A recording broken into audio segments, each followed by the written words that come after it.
Pour faire suite à la vidéo où nous présentons les banques centrales et leur rôle, nous allons aujourd'hui aborder les 4 principaux outils des banques centrales qui leur permettent de remplir leurs différents rôles. Nous allons commencer par le principal outil des banques centrales, les taux d'intérêt. Le taux d'intérêt est le prix à payer quand on emprunte de l'argent ou le revenu qu'on reçoit quand on en place. Je m'explique. La banque centrale fixe un taux aux banques commerciales, soit les banques dédiées aux particuliers et aux entreprises comme le Crédit Agricole, la Banque Populaire ou Boursorama. Les banques commerciales empruntent de l'argent aux banques centrales.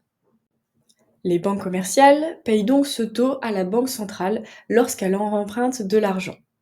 C'est pour cette raison que nous appelons la Banque centrale la banque des banques, comme nous l'avons vu dans notre vidéo définissant les banques centrales. Ces taux servent ensuite de référence pour les banques commerciales, qui s'en servent pour fixer leur propre taux d'intérêt aux consommateurs. Autrement dit, les consommateurs empruntent aux banques commerciales avec ce taux quasi identique. Si les taux sont élevés, alors il est plus compliqué pour un consommateur d'emprunter, car il faudra rembourser davantage à la banque. Cela a donc tendance à réduire la consommation. À l'inverse, des taux d'intérêt faibles facilitent les emprunts, les crédits, ce qui favorise la consommation et donc participe à la relance d'une économie. On comprend donc ici que les taux d'intérêt influencent fortement l'économie et l'inflation, car ils permettent de favoriser ou ralentir la consommation et donc la montée des prix. Les taux d'intérêt sont également ce que je gagne lorsque je, en tant qu'investisseur, place mon argent sur une devise. Plus les taux de la devise sont élevés, plus il est rentable et attractif de placer son argent dans cette devise. Lorsque les taux d'intérêt augmentent, les investisseurs placent donc davantage leur argent dessus. Il y a donc une plus grosse demande pour acheter cette devise, ce qui fait donc monter la valeur de la devise. Passons maintenant au deuxième outil des banques centrales, l'achat et la vente d'obligations. Avant d'expliquer ce processus, définissons déjà ce que sont les obligations. Il s'agit d'un prêt que tu fais à un gouvernement, un État ou une entreprise. En échange, ils te remboursent plus tard. Tu récupères donc le capital que tu leur as prêté et ils te versent également des intérêts. Pour en revenir aux banques centrales, ces dernières achètent donc des obligations.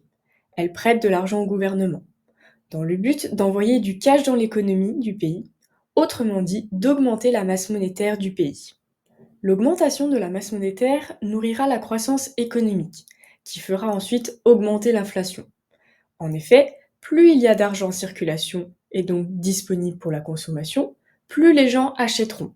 La demande augmentera, ce qui fera augmenter les prix et donc l'inflation. A l'inverse, si la Banque centrale souhaite ralentir l'économie, elle va revendre ses obligations. En faisant cela, elle va diminuer la masse monétaire du pays. Il y aura moins d'argent disponible en circulation dans le pays, car la Banque centrale prêtera moins d'argent au gouvernement, soit au pays. De fil en aiguille, la croissance économique du pays va diminuer. Il y aura moins de consommation, la demande diminuera, les prix diminueront au fur et à mesure, ce qui fera baisser l'inflation. Enfin, l'achat et la vente d'obligations est un outil des banques centrales plus fin et précis que les taux d'intérêt, car il est possible d'acheter et de vendre une quantité précise d'obligations.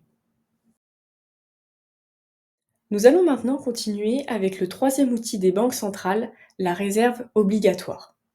Ici, la Banque centrale fixe un taux de réserve obligatoire aux banques commerciales, qui doivent garder un minimum de X% de cash en réserve, parmi le cash que la Banque centrale leur a prêté. Le fait d'imposer un minimum de X% d'argent à garder en réserve va influencer la masse monétaire, en conditionnant l'argent que les banques commerciales peuvent prêter aux particuliers et aux entreprises. Ces derniers seront donc limités dans leur capacité d'emprunter pour investir ou consommer.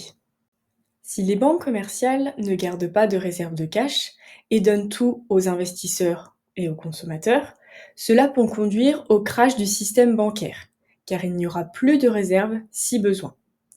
Il vaut donc mieux que la Banque centrale ne baisse pas trop la réserve obligatoire, par mesure de sécurité. On retrouve ici le rôle de la Banque centrale d'assurer la stabilité du système bancaire. Si la réserve obligatoire est trop élevée, autrement dit que les banques commerciales doivent garder beaucoup d'argent en réserve, alors il y en a moins disponible pour les entreprises et les consommateurs, au niveau des emprunts. Cela conduit donc à la diminution de la masse monétaire, puisqu'il y a moins d'argent disponible en circulation. Cela conduit ensuite à une baisse de la consommation, puis un ralentissement économique, puis une baisse de l'inflation. A l'inverse, si la Banque centrale baisse la réserve obligatoire, alors les banques commerciales pourront prêter plus d'argent aux ménages et aux entreprises, ce qui va augmenter leur capacité d'investissement et de consommation. La masse monétaire va donc augmenter, tout comme l'inflation et la croissance économique. Nous allons terminer par le quatrième outil des banques centrales, l'assouplissement quantitatif, appelé quantitative easing en anglais. Ici, la Banque centrale influence la masse monétaire en achetant ou vendant tout type d'actifs financiers comme le dollar ou encore l'or. Le but est d'injecter ou de retirer de la liquidité afin de stimuler l'économie. Lorsqu'on parle de liquidité, il s'agit de la facilité et la rapidité avec laquelle tu peux acheter ou vendre un actif, comme une action ou une devise, sans faire bouger fortement son prix. Dans un marché très liquide, tu peux acheter ou vendre rapidement. Il y a beaucoup d'acheteurs et de vendeurs. À l'inverse, dans un marché peu liquide, il est plus difficile d'acheter ou de vendre. Il peut y avoir peu d'acheteurs ou de vendeurs. Par exemple, suite à une diminution de la valeur du yen, la devise japonaise, la Banque centrale du Japon a vendu ses réserves de devises étrangères pour acheter du yen, ce qui a fait augmenter la valeur du yen. Tu connais maintenant les principaux outils des banques centrales. Si tu as besoin de revenir sur ces notions, je t'invite à regarder à nouveau la vidéo.